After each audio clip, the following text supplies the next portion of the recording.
دوستو channel subscribe like اور share فرمائیں، شکریہ۔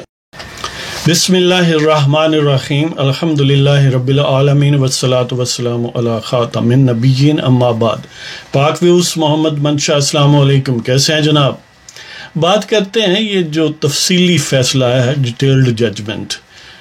جو کانسٹیٹیوشنل پٹیشن نمبر 17 آف 2019 یعنی قاضی فائز عیسیٰ کے خلاف جو ریفرنس دائر ہوا، اور قاضی فائز عیسیٰ نے پھر اس ریفرنس کے خلاف پٹیشن سپریم کورٹ میں کی۔ آپ جانتے ہی ہیں پہلے شارٹر آ چکا، اور اب اس کی وجوہات آنی تھیں کہ ریشنال کیا ہے، یعنی کیوں ہم اس کو کویش کر رہے ہیں۔ یہ بھی آپ کو یاد ہوگا کہ اصل میں 3 گروہ تھے ایک سینس میں، بظاہر 2 لگتے تھے لیکن 3 تھے، 7 یعنی ٹوٹل 10 جج تھے، 7 ایک طرف اور 3 ایک طرف۔ ایک گروہ بندی تو یہ تھی، اور ایک یہ تھی کہ باقی جو 3 تھے ان میں سے بھی 2 ایک طرف اور ایک طرف تھا، یعنی یحییٰ آفریدی ان میں بھی ڈیفرنٹ تھے، یعنی وہ 3 جو تھے وہ منصور علی شاہ، مقبول باقر اور یحییٰ آفریدی تھے، اور باقی ظاہر ہے عمر عطا بندیال جو ہیں وہ بینچ کے سربراہ تھے۔ ٹوٹل 7 ججز تھے، اپنا اس گروہ میں 7 تھے، ویسے تو بینچ میں 10 ججز۔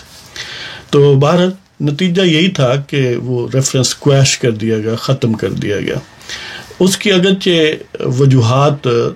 7 ججوں کی اپنی ہیں، جو عمر عطا بندیال نے فیصلہ لکھا ہے، اور یحییٰ آفریدی کی اپنی ہے۔ اگر اس سطحی طور یعنی تھوڑا غور کریں تو 7 ججز نے قاضی فائز عیسیٰ کی پٹیشن کو ایڈمٹ کیا، لہذا کویش ہو گیا ریفرنس۔ یحییٰ آفریدی نے اصل میں قاضی فائز عیسیٰ کی پٹیشن کو ایڈمٹ نہیں کیا، ریجیکٹ کیا ہے، لیکن باقی جو اصل 15 پٹیشنز تھی نا ایک ہی طرح کی کم و بیش، تو باقی پٹیشنز جو 14 ہیں ان کو ایکسیپٹ کیا ہے، اور رزلٹ ادھر بھی یعنی یحییٰ آفریدی کا بھی رزلٹ یہی ہے کہ پریزیڈنشل ریفرنس جو ہے وہ ختم ہو گیا، 7 ججز کا بھی یہی ہے کہ ختم ہو گیا، لیکن وجوہات مختلف ہیں۔ وہ پٹیشن 17 کے نتیجے میں ہے، اور یہ باقی جو پٹیشنز تھیں یعنی 19 سے 30 اور پھر 32 اور 34 یعنی 14 پٹیشنز تھیں۔ تو قاضی فائز عیسیٰ کی پٹیشن کو ایکسیپٹ 7 + 2 ججوں نے کیا، اور ریجیکٹ 1 جج نے کیا، یحییٰ آفریدی نے، لیکن جس نے ریجیکٹ کیا اس نے بھی باقی پٹیشنز کو ایکسیپٹ کر کے نتیجہ وہی نکلا کہ وہ فارغ ہو گیا ریفرنس۔ اب اس کی وجوہات دیکھتے ہیں کیا ہے کہ، اور اس جو موجودہ ڈیٹیلڈ ججمنٹ ہے 224 پیجز ہیں، ان میں سے وہ جو عمر عطا بندیال صاحب نے جو مین فیصلہ ہے، یعنی وہ وجوہات انہوں نے بتانی تھی، تو وہ وجوہات بتائی ہیں، وہ ہیں اپنا 6 نمبر پیج سے 173 تک۔ پہلے تو وہ ہیڈنگ وغیرہ ہوتی ہے، تو پہلے وہ 4-5 پیج تو ایسے ہی ہے نا کہ یعنی پٹیشنر کون ہے، اور ریسپونڈنٹ کون ہے، وکیل کون ہے، وغیرہ وغیرہ۔ پٹیشنر ظاہر ہے قاضی فائز عیسیٰ ویل نون، اور respondent president supreme judicial council, government وغیرہ۔ تو اب جو اپنا عمر عطا بندیال نے فیصلہ لکھا وہ 6 صفحہ سے 173 تک ہے، اور اس کے جو ٹوٹل پیراگرافس ہیں وہ 148 ہیں، 148۔ تو 4 پیجز انڈیکس کے ہیں، اور باقی 177 سے 199 تک جو ہے وہ فیصل عرب نے اپنے ڈیفرنٹ نوٹ لکھا ہے، یعنی اپنی وجوہات دی ہیں، اگرچہ وہ کنسنٹ کرتے ہیں مین جو عمر عطا بندیال کے دلائل ہیں ان میں اضافہ کیا ہے دوسرے لفظوں میں، اور انہوں نے 30 پیراگراف لکھے، 1 سے 30 یعنی، اور پھر یحییٰ آفریدی ہیں انہوں نے 55 پیراگراف لکھے، 200 صفحہ سے 224 تک ان کا۔ اب اس کی مین وجوہات جو ہیں وہ آپ کی خدمت میں پیش کر، اصل میں تھوڑا ٹائم لگ گیا اسے پوری طرح پڑھتے، تو میں چاہ رہا تھا کچھ میننگ فل بات ہو جائے، جو لوگ تھوڑا قانون اور آئین سے شغف رکھتے ہیں، اور ہمارا اس ساری ایفرٹ کا اصل مطلب یہ ہے کہ لوگوں میں قانون اور آئین سے محبت اور اس کا شعور جنم لے، اور شعور ایگریسو لیول کا ہو، اس لیے کہ جو فورسز آئین اور قانون کو اپنی جڑیں نہیں پکڑنے دیتی، ان کو ڈیسٹیبلائز رکھتی ہیں، اکھاڑ پھینکتی ہیں، وہ کیونکہ بڑی فائلڈ ہیں، بڑی طاقتور ہیں، بڑی پرجوش رہتی ہیں، ہر وقت وہ یہ پلاننگ اور خیال رکھتی ہیں کہ کہیں آئین اور قانون جڑ نہ پکڑ جائے پاکستان میں. تو اس کو کاؤنٹر کرنے کے لیے یہی ہے کہ پاکستان کے عوام میں ویسے ماشاءاللہ باشعور عوام ہیں، لیکن ان میں خاص طور پر اس اسپیکٹ سے کہ قانون کیا ہے، آئین کیا ہے، اس کی اہمیت کیا ہے، یعنی اس سے دلچسپی پیدا کرنا مقصود ہے. یہ کوئی فضول باتیں نہیں ہم کر رہے. تو بہرحال اس میں جو دلائل ہیں، یعنی پہلے تو اس کو سورہ النساء کی آیت 135 سے اس کے ترجمے سے شروع کیا گیا. وہ جو محمد اسد ایک بڑے عام اسکالر تھے اور نو مسلم تھے، ان کا ترجمہ کوٹ کیا، اور اوپر 786 لکھا آغاز میں نا عمر عطا بندیال صاحب نے. ایک جنرل کمنٹ تو یہ ہے کہ حقیقت میں یہ بڑی زیادتی ہے پاکستان کے عوام کے ساتھ کہ آئین اور قانون اور ساری قانونی جو کارروائی ہے وہ انگریزی میں ہوتی ہے، جبکہ عوام اردو، پنجابی، پشتو، بلوچی، سندھی وغیرہ، ظاہر ہے یہ ان کی مادری زبانیں ہیں. تو ہونا تو یہ چاہیے کہ کم از کم اردو میں ہو. اور اس سلسلے میں نہ صرف یہ کہ آئینی ریکوائرمنٹ ہے بلکہ سپریم کورٹ کا اپنا فیصلہ بھی موجود ہے، لیکن ان ساری چیزوں کو سیبوٹاج کر دیا گیا ہے، ہزار بہانے تراش لیے جاتے ہیں. وجہ اس کی یہی ہے سائیکولوجیکل کہ اکثر لوگ جو ہمیں بہت پڑھے لکھے اور بڑی چیز نظر آتے ہیں نا پاکستان میں، وہ لائرز کمیونٹی ہو، ججز ہوں، جنرلز ہوں یا عام سوسائٹی کے ہائر ایشیلونس ہوں، ان میں سے اگر انگریزی کی چپ نکال دیں نا تو باقی ان پڑھ سے ہی بچتے ہیں. اس لیے وہ اپنا یہ امتیاز نہیں ختم کرتے نا. جس طرح کبھی پہلے فارسی بولی جاتی تھی نا، تو ظاہر ہے جو فارسی پڑھ جانتا تھا وہ بڑا اسکالرلی لک اس کا تھا، عالمانہ انداز لگتا تھا، لوگ اس سے متاثر ہوتے تھے، اور اسے جو ریاستی ادارے ہیں یا ریاستی جو عہدے ہیں وہ بھی مل جاتے تھے، اور وہ بڑا اثر و رسوخ والا آدمی ہوتا تھا، صاحبان اقتدار کے قریب ہو سکتا تھا. لیکن جب فارسی ختم ہو گئی اور انگریزی کو حکومتی کاروبار کی زبان بنایا گیا، تو وہ فارسی پڑھے لکھے جو راتوں رات ان پڑھ ہو گئے. تو اس والے سے وہ مقولہ میکسم ہے کہ پڑھیں فارسی بیچیں تیل، یہ دیکھو قدرت کے کھیل. یعنی جو فارسی پہلے جانتے تھے بڑے اہم ہوتے تھے، انہیں جاب کا کوئی مسئلہ نہیں تھا. راتوں رات جب زبان بدل گئی سرکار کی تو اب انہیں کوئی پوچھتا نہیں تھا، اب تیل وغیرہ بیچ کے گزر کرنی تھی. تو اب تو انگریزی کا راج تھا، وہ راج اب تک کنٹینیو ہے، اور اس سے ہٹایا اسی وجہ سے نہیں جاتا کہ جو معاشرے کے اہم کردار ہیں یا طبقات ہیں جنہوں نے ہٹانا ہے، انہیں اس سے جو جدائی ہے وہ برداشت نہیں ہوتی. اس لیے کہ وہ جب انگریزی بولتے ہیں اپنے آپ کو گورا محسوس کرتے ہیں، اور وہ بالکل اسی سٹائل میں ڈھل جاتے ہیں کہ جیسے شاید ہم وہی کالونیل ماسٹرز ہیں اور یہ جو خاک کے بنے ہوئے آگے کچھ چھوٹے موٹے لوگ ہیں. حالانکہ کیا وجہ ہے؟ کوئی سبب نہیں ہے کہ کیوں نہ اردو کر دیا جائے سارا کاروبار ریاست،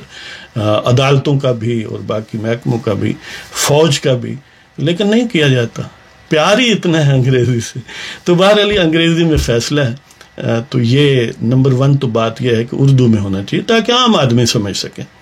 اور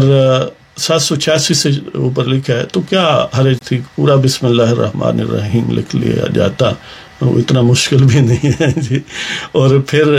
قرآن پاک کا ترجمہ بلا شبہ قابل تعریف ہے، اچھی بات ہے، ہم پڑھتے ہیں، لیکن اس کے ساتھ ہمیشہ اصل ٹیکسٹ یا متن قرآن کا ہونا چاہیے.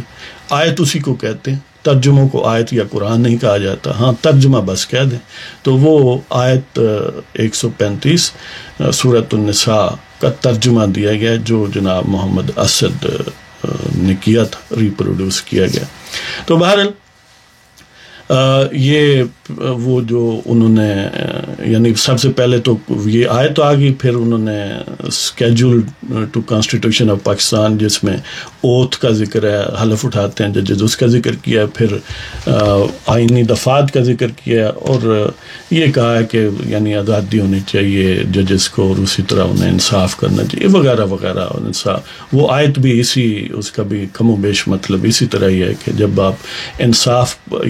پر قائم رہیں اور گواہی دیں ہیں، بے شک اپنی ویسٹڈ انٹرسٹ کے خلاف ہو، رشتہ داروں کے خلاف ہو، والدین کے خلاف ہو، یعنی ہر صورت سچ بولیں جب کیسز وغیرہ کا معاملہ ہو. تو اس میں جو مین نکات ہیں، وجوہات کیوں انویلڈ ہوا، وہ یہ ہیں کہ پروسیجر کو فالو نہیں کیا گیا. یعنی جس طرح ایک فائل کرنا چاہیے تھا ریفرنس، جہاں سے پیدا ہونا چاہیے تھا اس وہاں سے پیدا نہیں ہوا اور اللیگل انداز سے چلایا گیا، لہذا ایک تو یہ وجہ ہے. پھر یہ ہے کہ صدر صاحب جو ہیں انہوں نے اپنا آزاد ذہن اپلائی نہیں کیا، اس کا اطلاق نہیں کیا کہ یہ ریفرنس آگے بھیجنا چاہیے یا نہیں بھیجنا چاہیے. اپنی اوپینین میک آؤٹ نہیں کی، میننگ فلی میک آؤٹ کرنی چاہیے تھی. یعنی کوئی ایسا مواد ان کے سامنے ہوتا اس پر وہ کرتے اور پھر فردر کولیکٹ کر دیں انفارمیشن وغیرہ. یعنی ہونا یہ چاہیے تھا کہ پہلے کوئی کمپلینٹ کرتا ہے یا اپنے طور پر وہ لیتے ہیں، پھر وہ آرڈر کرتے ہیں کہ یہ کلیکشن آف ایویڈنس، پھر اس کو سکروٹینائز کرتے ہیں، پھر میک آؤٹ کرتے ہیں اوپینین. اچھا، پھر یہ ہے کہ ایک اللیگل انداز میں کلیکشن آف ایویڈنس کی گئی. یعنی ٹیکس اتھارٹیز جو ہیں ان کے پاس جو اسیسیز کا ریکارڈ ہے، یعنی ٹیکس پیئر کا، وہ کانفیڈینشیل ہوتا ہے، وہ کسی کو دیا نہیں جا سکتا. لیکن ایک ایکسیپشن ہے کہ جب کوئی پبلک سرونٹ جس میں جج بھی شامل ہوتے ہیں ان کے خلاف کوئی انویسٹیگیشن ہو رہی ہو تو پھر اس کو ان اتھارٹیز تک، ان افراد تک دیا جا سکتا ہے جو اس میں کام کر رہے ہوں. وہ جب انہوں نے یہ کلیکٹ کی ہے انفارمیشن ایف بی آر سے، قاضی فیضی سے اور ان کی بیگم کے متعلق، تو اس وقت کوئی انویسٹیگیشن ہے وہ جاری نہیں تھی، وہ کنٹینیو نہیں تھی، اس وقت ایگزسٹ نہیں کرتی تھی. تو ظاہر ہے جب ایگزسٹ نہیں کرتی تھی تو کیونکہ قانون اور آئین میں تو یہ لکھا ہے جب انویسٹیگیشن ہو تو پھر آپ لے سکتے ہیں. انویسٹیگیشن تھی نہیں، اس کے لیے باقاعدہ پہلے آرڈر ہونے چاہیے تھے، یعنی prime minister to president and then back, لیکن ایسا نہیں ہوا. لہٰذا وہ کلیکشن آف ایویڈنس جو ہے وہ غلط ہے، اللیگل ہے، اور ظاہر ہے اللیگل کی بنیاد پر پھر آگے سارا معاملہ اللیگل ہے. اسی طرح وہ جوڈیشری کی آزادی کا معاملہ ہے کہ اس طرح آزادی اگر اس طرح کی کمپلینٹس بغیر یعنی پروسیجر کو فالو کیے ہوئے کوئی بھی جمع کرا دے، اس پر ویسے ہی ایک سرسری انداز سے آپ اس کو ٹیک اپ کر لیں، کوئی پراپر پروسیجر نہ فالو کریں، تو گویا یہ ڈائریکٹ اثر ہوگا کہ عدلیہ کی آزادی خطرے میں پڑ جائے گی. اس طرح وہ جو منی لانڈرنگ کا اس میں ایلیگیشن تھا تو وہ کہتے ہیں کہ پراپرٹیز جو ہیں وہ 2016 سے پہلے کی ہیں، یعنی 2011-13 وغیرہ کی ہیں، جبکہ 2016 میں وہ جو فارن ایکسچینج ریگولیشنز ایکٹ ہے یا جو بھی ہے فیرا، اس میں 2016 میں وہ انسرٹ کی گئی ہیں، اور ریٹروسپیکٹیولی ظاہر ہے اپلائی نہیں کی جا سکتی کہ پچھلی ڈیٹ سے اپلائی کر لیں. تو یہ بنیادی طور پر وجوہات ہیں. خاص طور پر اس میں پریزیڈنٹ کی جو ذہن کو اپلائی نہ کرنا پراپر، اور اس پروسیجر کو کہ پہلے انویسٹیگیشن کے آرڈر ہوتے پھر وہ کلیکٹ کرتے، اور کلیکٹ کرنے کا بھی انداز یعنی لیگل ہونا چاہیے. یعنی ایک بلکہ یہی اپنا فیصل عرب نے علیحدہ نوٹ لکھا ہے اور یہی افریدی نے جو نوٹ لکھا ہے اس میں تو باقاعدہ انہوں نے یہ حکم دیا ہے، جو پیراگراف 51 ہے اس میں ایک تو انہوں نے یعنی جو یہی افریدی کے نوٹ کا یا ججمنٹ کا پیراگراف ہے اس میں انہوں نے یہ جو امیونٹی مانگتے ہیں لا منسٹر کی اس کو بھی ختم، ظاہر ہے پہلے بھی جوڈیشل حوالے ہیں کہ اس کی کوئی اہمیت نہیں ہے، وہ ویلڈ نہیں ہے، تو لہٰذا انہوں نے باقاعدہ حکم دیا ہے کہ لا منسٹر اور شہزاد اکبر جو کہ ARU کے سربراہ ہیں ان اور وہ جو FBI کے آفیشلز ہیں جنہوں نے اللیگل حکم مانا اور اللیگلی ڈسکلوز کی انفارمیشن قاضی فائزہ کی ٹیکس انفارمیشن اور ان کی بیگم کی سرینا عیسیٰ کی، تو انہوں نے یہ کہا ہے کہ ان کے خلاف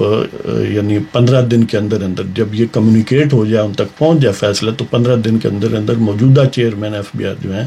وہ ان کے خلاف کارروائی کریں، باقاعدہ پراسیکیوٹ کریں، کرمنل پراسیکیوشن کیس کو، جو وزیر قانون تھے اس وقت،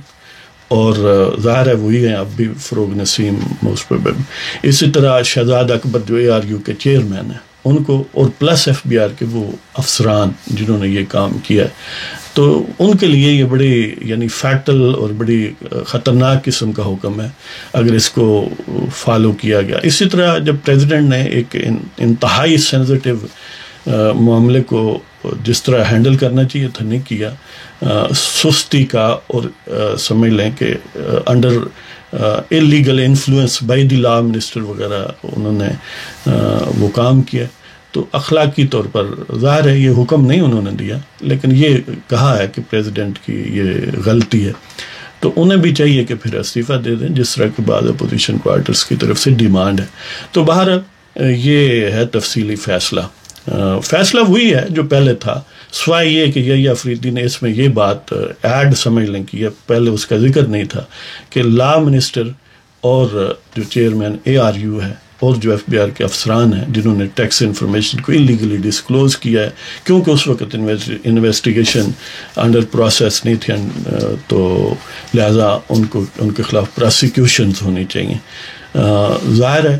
لیکن اس میں ایک بات پوائنٹ آف کاشن یا ورڈ آف کاشن یہ ہے کہ وہ جو سپریم جوڈیشل کونسل کے پاس ہے نا کہ وہ FBI والے انویسٹیگیٹ کریں قاضی فائز سکی بیگم کی ٹیکس ریٹرنز اور معاملات اور پھر رپورٹ جمع کرائیں, جو کہ آلریڈی جمع ہو چکی ہے. سپریم جوڈیشل کونسل کے پاس وہ اب بھی ٹیکنیکلی اوپن ہے معاملہ, کیونکہ ان کی طرف سے کوئی ایسی clear cut at least media میں نہیں بات آئی کہ وہ کلوز ہو گیا ایشو. تو کسی حد تک معاملہ سیٹسفیکٹری ہے, لیکن امکانات یعنی ایک وہ بھی بند ہونی چاہیے. اور وہ جو جن فیصلے کی جن پیراگرافس کے تحت وہ ہوا ہے اس کو ظاہر ہے چیلنج کیا ہوا ہے, قاضی صاحب نے بھی چیلنج کیا ہوا ہے, وکلاء نے بھی چیلنج کیا ہوا ہے. ریویو پٹیشن ہے, یعنی چیلنج سے میری مراد یہ ہے کہ ان پیراگرافس کی حد تک کہ جو FBI کو کہا گیا ہے کہ یہ دیں اور وہ دیں. تو بہرحال یہ صورتحال ہے جی. تو امید ہے کہ آپ کو کچھ نہ کچھ اس کا آئیڈیا ہوگا. اس کے بعد ایک اور پروگرام میں آپ کی خدمت پیش کروں گا جس میں یعنی قاضی فائز صاحب موسٹ پروبیبلی وہ سٹے کریں گے, چیف جسٹس بنیں گے. اب اس فیصلے کے بعد کیا پولیٹیکل مکینکس اور جوڈیشل مکینکس بدل سکتی ہے, اس کے وہ پروگرام بھی ضرور دیکھیں. تو اگر آپ کو پروگرام پسند ہو سبسکرائب کریں, شیئر کریں, لائک کریں, اور اجازت دیں جناب. خدا حافظ.